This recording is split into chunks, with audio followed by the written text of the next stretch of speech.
mais avec l'apparence de la piété. Amen. Rejetons ce qui en fait la force. Alors que pour partir au ciel, il faut l'amour parfait. Amen. Oh mes frères, mes soeurs, faisons attention à cette maladie-là. C'est pire que le sida. C'est pire que le cancer. Est-ce que vous comprenez? On voit cela après la guerre. Parfois les soldats attrapent cela. Des fois les gens attrapent cela. Une autre cause, c'est l'inquiétude. Première cause de l'amnésie spirituelle, c'est le choc. Deuxième cause de l'amnésie, c'est l'inquiétude. Tu t'inquiètes trop souvent des choses du monde. Quand est-ce que j'aurai ceci? Quand est-ce que j'aurai cela? Tu commences à perdre ton identité. Jusqu'à faire des compromis. Jusqu'à faire de ceci, de cela. C'est l'amnésie. Amen. Autre cause, c'est l'inquiétude. L'inquiétude en est la cause. L'inquiétude n'a en elle aucune vertu du tout. Amen. L'inquiétude n'a en elle aucune vertu du tout. Non, laissez simplement tomber l'inquiétude et accepter la foi. Amen. Amen. Il faut accepter la foi. Quelqu'un a dit, eh bien, qu'en serait-il alors si on vous fusillait ce matin? N'allez-vous pas vous inquiéter? J'ai répondu, non, je ne pense pas. Pourquoi? J'ai dit, l'inquiétude ne peut me faire que du mal. Amen. Exactement. La Bible dit, ne vous inquiétez de rien, mais en toute chose, confiez vos problèmes à Dieu. Amen. Recommande ton sort à l'Éternel. Mets en lui ta confiance et il agira. Amen. Quand vous vous inquiétez des choses de cette vie, vous allez ranger votre foi. L'inquiétude dans le cœur de l'homme là-bas, ça t'amène à la perte de ton identité. Amen. Ça t'amène dans l'amnésie. Tu t'inquiètes souvent des choses. Qu'est-ce qui a fait que la femme de Lot est devenue morte de sel? Elle s'inquiétait trop, elle se souciait trop des choses qu'elle laissait là. Ah, vraiment, je dois aller seulement, je dois sortir. Mais là-bas, j'avais c'est encore ceci. Tu te soucies trop du monde et des choses du monde. Celui qui aime le monde et les choses du monde, l'amour du Père n'est pas en lui. Amen. Amen. Mais quand tu te soucies de Dieu, quand tu laisses la place à Christ dans ton cœur, lui il connaît ta vie mieux que toi-même. Amen. Confie-toi en Dieu, mets en lui ta confiance et il agira.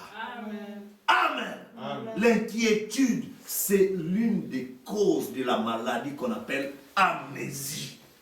Amen. Amen. L'inquiétude n'a donc en elle aucune vertu.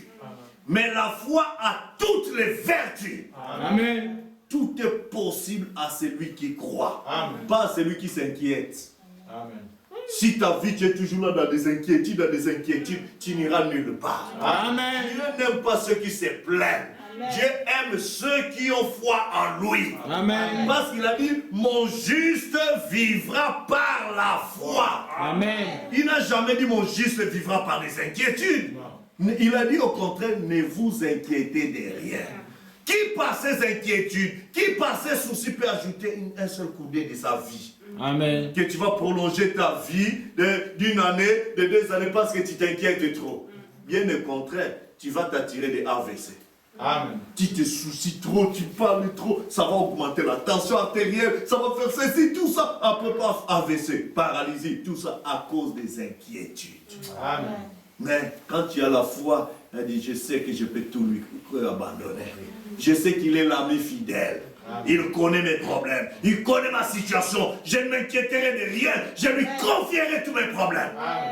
Je prendrai le temps dans la prière. Parce que je sais que quand je vais me consacrer à la prière, Dieu viendra à mon secours. Il est le secours immédiat qui ne manque jamais au temps de la détresse.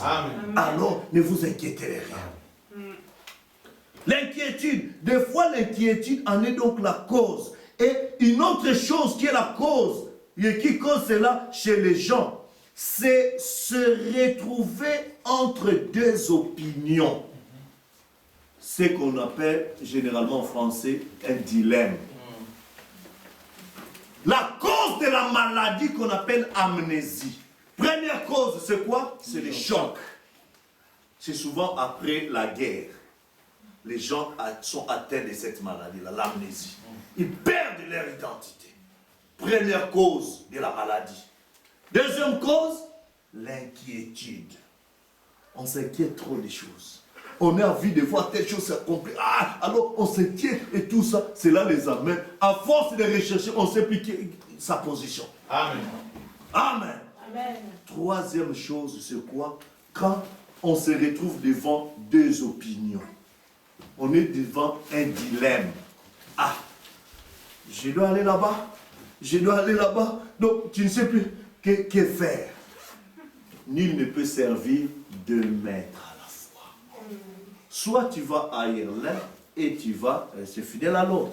Soit tu vas les rejeter tous deux. Tu ne peux pas servir Dieu et le monde. Amen. Amen. Cette maladie-là attrape des gens. Ils sont devant un dilemme. À cause du dilemme, vous entendez souvent les gens dire, j'étais tellement coincé, je n'avais plus de choix. Quand on est confronté devant deux opinions, qu'est-ce qu'il faut faire? Est-ce que faire ceci? Ah, les gens disent, mais comment je vais faire? Bon, je n'avais pas de choix, Dieu comprendra. Non, Dieu ne comprend que sa parole. Amen. Dieu comprend seulement ceux qui lui font confiance. Amen. Amen. Amen. Et l'amnésie spirituelle, c'est une maladie qui frappe beaucoup de gens. Ils se disent chrétiens, mais quand les situations arrivent, ils oublient qu'être chrétien, c'est avoir la vie de Christ. Prendre Christ pour modèle, pour référence. Amen. Quand il y a une situation, il oublie et il prend une autre direction de la vie. Parce qu'il est devant des opinions. Il est devant un choc. Il est devant beaucoup d'inquiétudes. Du coup, il se retrouve un chrétien de nom, d'étiquette. Mais la vie, les réactions, les comportements chrétiens ne se trouvent plus. Amen. C'est une maladie qui attrape aussi des gens. Des fois, inquiétude. Des fois, c'est une autre cause de cela chez les gens, c'est se retrouver entre deux opinions. Cela cause l'amnésie. Amen. Et cela vous amène à un point où, en fait, ce que vous avez fait, c'est que vous avez perdu la raison. Vous avez perdu la tête. Vous ne pouvez pas faire, vous ne savez pas qui vous êtes. Vous ne pouvez pas prouver votre identité. Les gens vont dire, mais comment? Mais je ne la reconnais plus. Celui-là, je ne le reconnais plus. Parce que, les frères, tu vois quelqu'un qui est petit comme ça, chétif, mais pendant des périodes de pillage, il te soulève de frigo et tout ça. Mais non, je ne le reconnais plus celui-là. C'est qui? Et tout ça. Il est amnésique, il y a d'autres esprits qui ont pris le contrôle. Il commence à soulever, à faire des choses. Tu te dis, mais ça, ce n'est plus l'homme, c'est l'amnésie qui a pris le contrôle. Mais c'est quoi ça, tout ça? Il dit, c'est une maladie grave, pire que la folie. Est-ce que vous comprenez? Vous avez perdu votre identité. Vous ne savez plus qui vous êtes, vous avez perdu la tête. Vous ne pouvez pas, vous ne savez pas qui vous êtes. Vous ne pouvez pas prouver votre identité. Vous pouvez vous promener et manger et du tout. Mais cependant, vous ne pouvez pas prouver votre identité. Vous avez une grande instruction. Cette même instruction que vous possédiez, et vous ne savez d'où elle vient. Vous ne savez pas qui vous êtes, d'où vous venez. C'est ça l'amnésie, selon ce qu'on nous a dit. Amen. Amen. Nous sommes identifiés avec nos familles. Amen. Dans cette vie humaine, par le mariage, avec nos épouses, nous nous marions et notre famille est identifiée par l'union de notre mariage. Et que dire si cette chose horrible vous arrivait et qu'ensuite vous n'en soyez pas capable de vous rappeler qui avez-vous épousé, qui est votre épouse, qui sont vos enfants, qui sont votre père, qui est votre mère, qui est votre voisin. Ce serait horrible. Ainsi, nous sommes encore identifiés. Nous pouvons nous identifier en tant qu'espèce humaine. Du fait d'avoir de l'intelligence et d'être différents des animaux. Les animaux ne peuvent pas réfléchir. Ils agissent juste par instinct. Ils n'ont pas d'âme. Amen. Amen. Mais nous sommes des animaux. Qu'est-ce qui nous rend différents? Nous sommes des mammifères. Des mammifères est un animal à sang chaud. Et nous avons des caractéristiques des animaux. Mais ce qui nous rend différents, c'est que nous sommes identifiés par le fait que nous avons une âme, une conscience qui nous dit ce qui est bien et ce qui est mal. Amen. Amen. Amen. Ainsi, vous en arrivez à attraper, si vous en arrivez à attraper cette amnésie, vous pouvez parvenir à un point où vous devenez comme Nebuchadnezzar. Est-ce que vous comprenez? Amen. Qui s'était élevé à un moment, Dieu le laissa penser qu'il était un animal. Il a vécu au désert et mangea de l'herbe comme un bœuf. Le poids lui poussait sur le corps comme le plume d'un aigle. Et il avait le cœur d'un animal. Voyez-vous, c'était l'amnésie. Amen. Vous savez pourquoi? Parce que Nebuchadnezzar, tellement qu'il était roi puissant, il avait tout le pouvoir dans le monde et tout ça. Toutes les nations avaient peur de Nebuchadnezzar. Mais quand il s'est moqué de Dieu d'Israël, Dieu dit, ah bon? Lui, il dit qu'on verra qui est celui-là qui pourra le faire sortir. Quel est ce Dieu-là qui va faire sortir ces 3 Hébreux? Moi, je vais leur montrer qui je suis. Amen. Amen. Dieu a laissé ce roi, ce grand roi qui faisait peur au monde entier. Il l'a laissé d'aller manger, brouter l'herbe comme une vache, comme un bœuf. Les ongles ont poussé et tout ça. Il ne savait plus qu'il était roi pendant 7 ans. Et après, Dieu lui a redonné l'esprit humain. Après, il s'est ressaisi. Il a dit, oh, non, il n'y a pas un Dieu qui soit capable comme celui-là. Amen. Amen. Amen. L'amnésie, ça peut t'amener à perdre ton identité. Tu ne reconnais plus tes enfants, tu ne reconnais plus, mais tu es un enfant de Dieu. Mais comment tu peux agir comme ça? Tu es un fils de Dieu, comment tu peux agir comme ça? Tu es une fille de Dieu, comment tu peux agir comme ça? Tu commences à perdre ton identité. Mais un enfant de Dieu, il doit savoir quelle est son identité. Amen. Amen. Prendre le temps de rester fidèle au principe de la parole. Amen. Il continue, il dit, vous arrivez à attraper comme Nebuchadnezzar. Voyez-vous, c'était l'amnésie. Il oublia qu'il était roi. Il oublia qu'il était un être humain. Et il pensa être un animal. Il se comporta donc comme un animal. En effet, il oublia qu'il était un être humain. C'est si facile aujourd'hui. Et on oublie parfois ce qu'est l'église chrétienne. On agit comme le monde. Cela montre qu'on a l'amnésie spirituelle.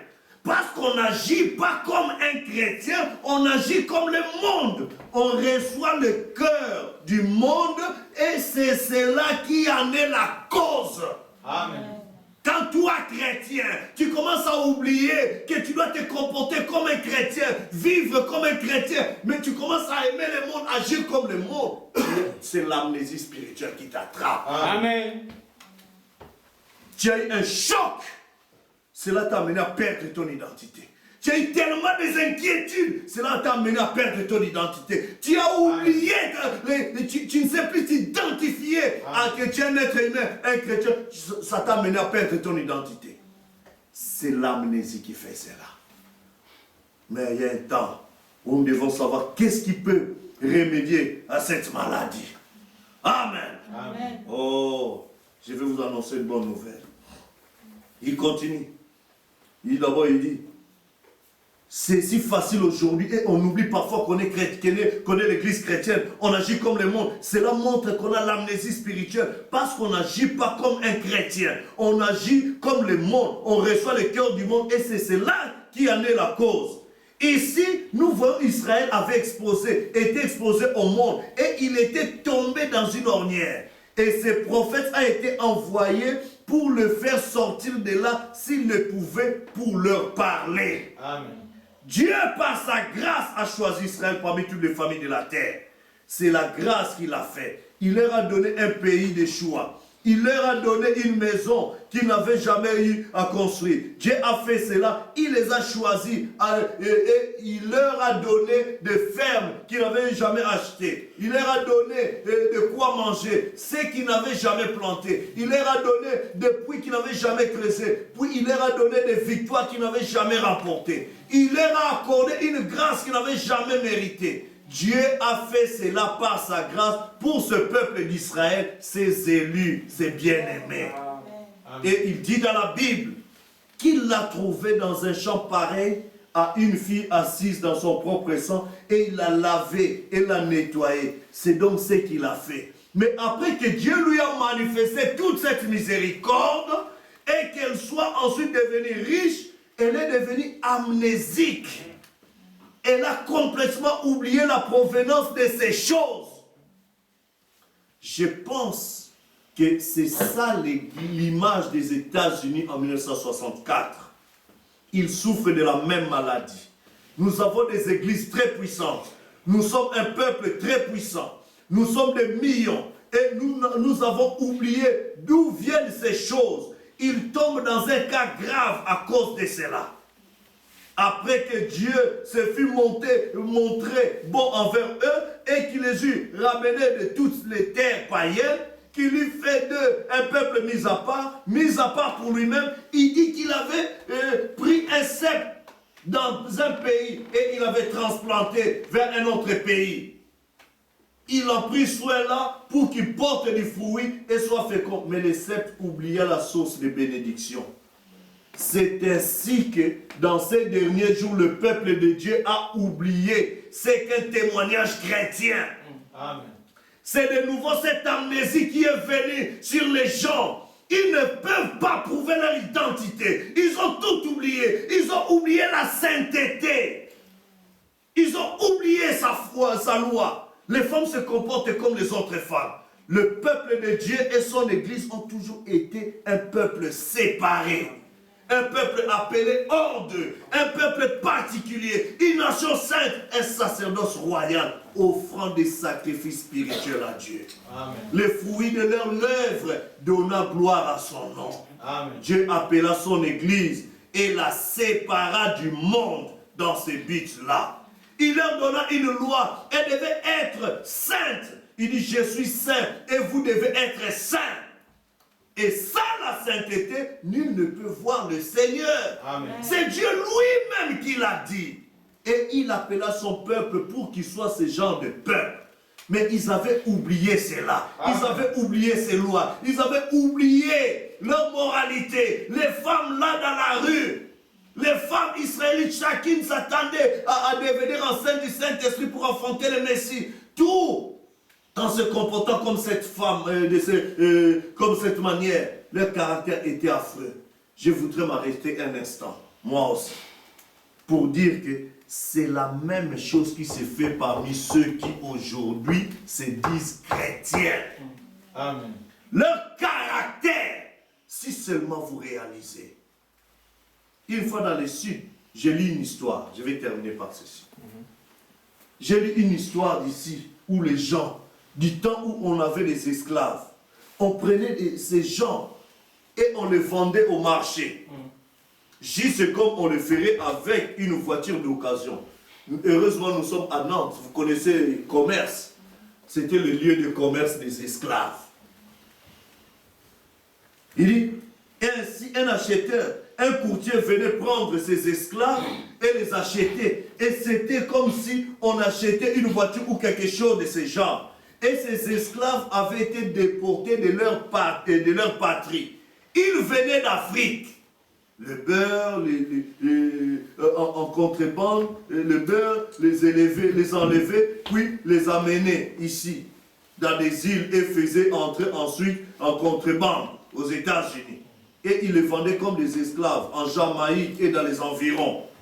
Ainsi, nous voyons que ces gens étaient tristes. Ils avaient été déportés de chez eux. Ils avaient été déportés par un ennemi et ils étaient tristes. Ils ne reverraient plus jamais leur mari, leur femme, leur père, leur mère, leurs enfants. Ils étaient tout à fait tristes. On devait les frapper, avec des fouets pour les faire travailler. C'est un peuple triste. Puis un jour, un courtier passa par une certaine plantation et il vit un groupe d'esclaves qui travaillaient. Et il y alla et interrogea le propriétaire disant, « Combien d'esclaves avez-vous » Il répondit, « Une centaine. » Il dit, « En avez-vous qui aimeraient échanger ou vendre » Il dit, « Ouais. » Il répondit, « Permettez-moi de leur jeter un coup d'œil. » Il alla dans les champs pour les observer et il vit qu'on devait les fouetter. Et au bout d'un certain temps, il vit un jeune homme qu'on n'avait pas besoin de fouetter. Il avait son torse bombé et son manteau relevé. Et il n'était pas nécessaire qu'on le fouette. Alors le courtier dit, j'aimerais acheter cet esclave. Et il dit, il n'est pas à vendre. Et il dit, eh bien, qu'est-ce qui fait que cet esclave est différent des autres? Il dit, cet esclave est-il chef des autres? Il répondit, non, il n'est qu'un esclave. Il dit, eh bien, peut-être que vous le nourrissez différemment. Il dit, non, il mange au réfectoire avec les autres esclaves. Il dit, eh bien, qu'est-ce qui fait qu'il est si différent des autres esclaves? Vous me suivez? Il dit, eh bien, je me suis moi-même posé cette question pendant longtemps. Mais un jour, j'ai appris que là-bas dans son pays, son père est roi de toute une tribu. Et, eh bien, qu'il soit étranger et loin de chez lui, il sait cependant qu'il est fils de roi. Amen. Et il s'est conduit en fils de roi. Amen. Je me suis dit, mais si un nègre venant d'Afrique savait que son père est membre d'une tribu et qu'il est le roi d'une tribu, qu'est-ce que cela devrait faire à un chrétien qui est né de nouveau? Un homme ou une femme de savoir que notre Père est le roi du ciel dans la gloire. Amen. Nous devons nous conduire comme des chrétiens et des chrétiennes. Nous devons agir en conséquence, nous habiller en conséquence, parler en conséquence, vivre en conséquence. Bien que nous soyons des étrangers, nous sommes néanmoins des enfants du roi. Amen. Notre caractère, notre démoralisation dans ces jours où nous vivons maintenant. Israël était tombé dans cette même ornière. Ils étaient devenus tout à fait immoraux. Ils avaient oublié les lois de Dieu. Tu ne commettras pas d'adultère, tu ne convoiteras pas la femme de ton prochain, ainsi de suite. Ils avaient oublié les lois. Et ils n'en voulaient plus. Ils voulaient être comme les autres, exactement le cas de l'Église aujourd'hui. Une fois Israël au début voulut, sous la domination d'un roi Samuel, leur parla. Ces prophètes qui leur étaient envoyés, il leur dit, eh bien, vous avez déjà dit quelque chose au nom du Seigneur qui ne soit pas accompli? Il répondit non. Ai-je déjà mendié votre nourriture ou votre argent pour en vivre? Non, tu ne l'as jamais fait. Tu ne nous avais jamais dit quoi que ce soit Samuel qui ne soit pas arrivé. Et tu ne nous as jamais demandé de l'argent pour vivre. Mais nous voulons quand même un roi de toute façon. Dieu dit à Samuel, laisse-les en avoir un. Ce n'est pas toi qu'ils ont rejeté, c'est moi. Israël était donc entré dans cette même condition. Il ne voulait plus des prophètes de Dieu. Il n'en avait pas besoin. Et si quelqu'un venait leur apporter la parole, et essayait de leur ramener à la parole, ils rejetaient cela. On le fait toujours dans ce genre de corruption lorsque le monde et l'Église s'unissent. Ensuite, ils ne veulent rien de spirituel. Ils ne veulent pas le ainsi dit le Seigneur. Ils veulent ce qu'ils veulent. Ils veulent le monde et disent qu'ils sont chrétiens et vivent dans le monde, vivent avec le monde et vivent comme le monde et continuent toujours à confesser qu'ils sont chrétiens. Vous savez, ce qu'il en est, c'est l'amnésie spirituelle. C'est exactement cela. Ils ne savent pas ce qu'ils sont. Ils ont oublié ce qu'ils sont censés faire. Si quelqu'un venait ici, ils seraient rejetés de la même manière. Ils avaient un cas grave de cela et c'est pareil aujourd'hui. Ils ne peuvent plus s'identifier avec des choses surnaturelles parce qu'ils n'en voulaient plus. La parole, l'évangile, ils n'en voulaient pas. La maladie du péché les faisait souffrir et ils aimaient cela. Le péché est agréable à un cœur inconverti. Il paraît beau à un esprit inconverti, mais c'est la voie de la mort. Ce n'est que la mort. Le salaire du péché, c'est la mort. Et vous devez récolter ce salaire. Vous avez semé le vent et maintenant vous récoltez la tempête. Les signes spirituels et la prédication d'un messager ordonné par Dieu ne remuaient plus les gens. Les femmes pouvaient lui rire au nez et dire « Je n'ai pas besoin d'aller écouter de telles choses. » Si cela n'est pas répété, qu'est-ce? L'amnésie spirituelle. C'est exactement ça. Ils ont oublié que Dieu et sa parole sont la même chose et qu'il ne peut pas changer. Amen. Amen. Si nous voyons le monde arriver à ce point, quel est le remède de cette maladie? Si la maladie est causée par un choc, son remède, c'est aussi un autre choc. Dieu doit vous secouer par sa parole. Amen. Dieu doit vous secouer par des prédications qui vont fendre votre âme. Amen. Qui doivent vous amener à une repentance. C'est pourquoi le jour de la Pentecôte, leur cœur vivement touché. Et ils ont dit à Pierre et aux autres apôtres, hommes frères, que devons-nous faire? Il a dit, répentez-vous. Et que chacun de vous soit baptisé au nom de Jésus-Christ pour le pardon de vos péchés. Amen. Vous avez rejeté la parole. Vous avez oublié votre identité. Maintenant, vous voulez revenir à Dieu. C'est le chemin de la repentance. Amen. La nouvelle naissance. L'issue, c'est la mort en soi-même. Vous devez mourir à ces vieilles habitudes. Vous devez mourir à ces mauvais comportements. Et vous séparer complètement du monde. Parce que c'est la Pâque de l'Éternel. Vous devez sortir de l'Égypte. Manger l'agneau pascal.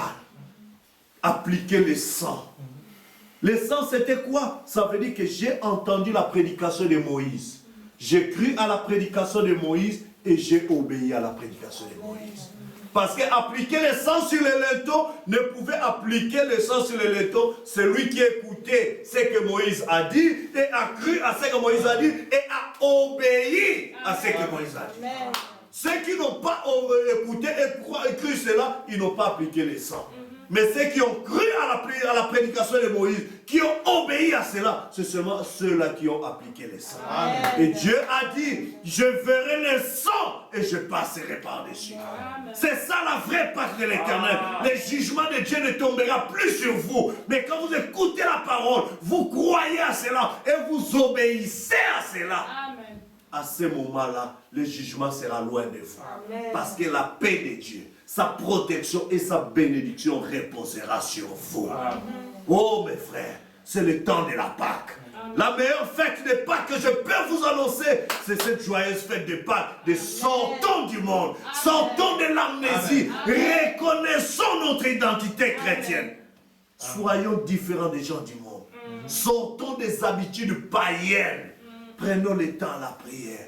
Le monde bientôt sera détruit. Il y a la 3e guerre mondiale. Ce n'est plus quelque chose à s'imaginer. C'est devenu une réalité qui est déjà en cours. La machine est en marche. L'Église de Dieu doit partir dans l'enlèvement. Amen. Mais avant cela, nous devons être scellés du Saint-Esprit. Nous devons être différents des gens du monde. Amen. Nous devons sortir de tout cœur du monde. Et récupérer la nature divine. Amen. Que le Seigneur vous bénisse. Amen. Amen. Nous avons besoin de guérir de cette amnésie spirituelle. Et la guérison, nous avons besoin que le feu de la Pentecôte descende sur nous. Amen. Que ce choc-là vienne ôter le cœur du péché. Amen. Amen. Et alors que nous sommes debout, je vais vous lire dans Ézéchiel 36. Ézéchiel chapitre 36.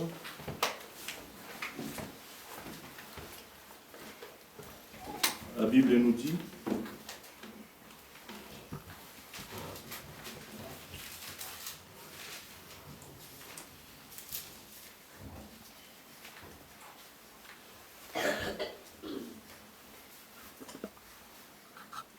je commence à partir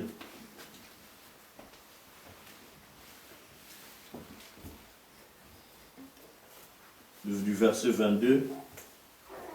Vous êtes avec moi? Je vais lire le verset 22, vous allez lire le verset 23, d'accord? C'est pourquoi dit à la maison d'Israël, ainsi parle le Seigneur l'Éternel.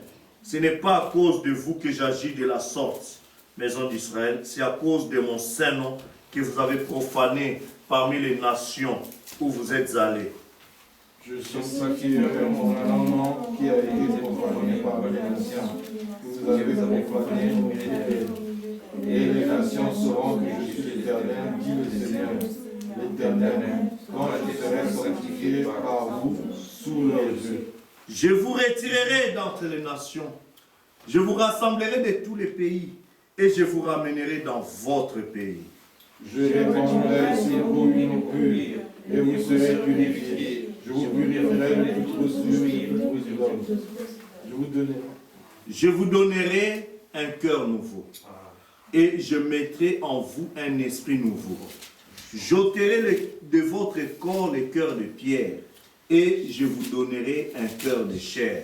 Je mettrai mon esprit en vous, et je ferai en sorte que vous suiviez mes ordonnances, et comme si vous êtes fatigués de mes lois. Vous habiterez le pays que j'ai donné à vos pères, vous serez mon peuple, et je serai votre Dieu.